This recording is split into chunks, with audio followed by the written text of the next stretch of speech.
आज का समय भी ऐसा ही हो गया कि हर एक माता पिता यही चाहता है कि हमारे घर में पुत्र का जन्म हो, पुत्री का जन्म न हो।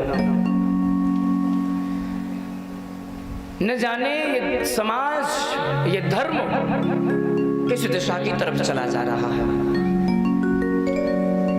आज हर एक व्यक्ति चाहता है कि हमारे घर में संतान तो हो लेकिन पुत्री ना हो, पुत्र हो। तो शास्त्र कहते हैं, समझ लीजिए, जो लोग ये चाहते हैं ना कि हमारे घर में पुत्री का जन्म न हो,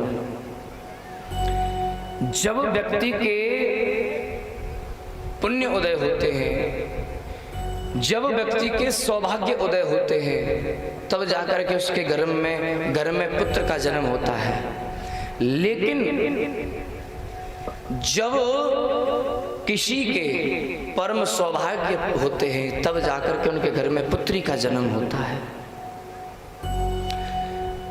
पुत्र एक वंश को तार सकता है, और तारे तारे ना भी तारे, लेकिन पुत्री दो दो वंशों को तारती है, दो दो वंशों का कल्याण करती है।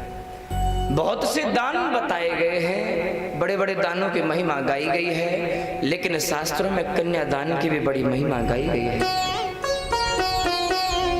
जो व्यक्ति, गृहस्थ व्यक्ति अगर कन्यादान का लाभ न ले पावे तो संत जन कहते हैं उसकी सदगति नहीं होती। इसलिए कहते हैं जीवन में घर में पुत्री का जन्म होना आवश्यक है। लोग बस यही विचार करते हैं कि हमारे घर में पुत्र हो जाए, हमारे घर में पुत्र का जन्म हो, पुत्री का जन्म न हो।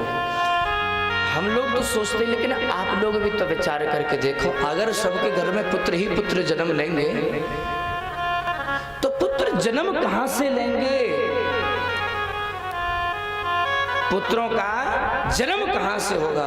क्योंकि पुत्र को जन्म देने वाली भी तो किसी की पुत्री होती है, वो भी तो एक स्त्री होती है, वो भी तो एक कन्या होती है।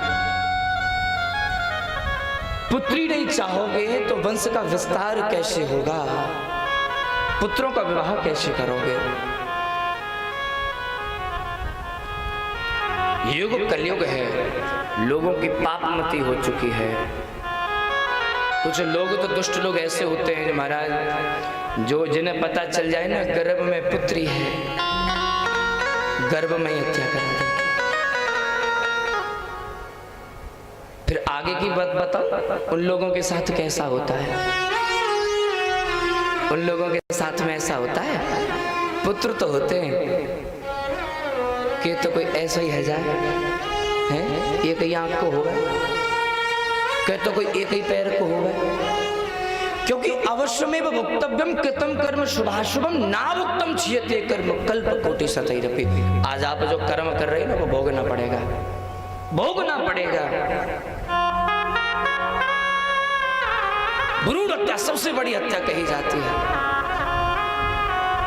लेकिन लोग आजकल बड़े शौक से करा रहे हैं। और ये वही लोग हैं, ये वही लोग हैं जिनके माता पिता जिनको संस्कार नहीं देते। ईसाई स्कूलों में पढ़ाने लगे, इंग्लिश मीडियम स्कूलों में पढ़ाने लगे, जो मन में आया सो करने लगे। पता चला अभी हमें संतान नहीं करनी, अभी हमें बच्चे नहीं करने, विवाह के 4-5 साल बच्चे करेंगे, फिर महाराज फिर बच्चे होते नहीं है, फिर महाराज जगह जगह चादर उड़ाते फिरते हैं, जगह जगह दवाई खाते फिरते हैं। महाराज ऐसे लोगों का कभी कल्याण नहीं होता है। कारण क्या है? कारण केवल एक ही है। कारण क्या? कर्म, कर्म है। संतान तो होगी, पुत्र भी होगा, लेकिन पुत्र ऐसा होगा जो तुमने जिस गर्भ से उसका जन्म हुआ है, उस गर्भ से जो तुमने गर्भ हत्या की, सारा का सारा वो कर्म का फल तुम्हें यहीं भुगवा देगा। कुछ न कुछ ऐसा कर्म करेगा, सब कुछ तुम्हें यहीं भोगना पड़ेगा।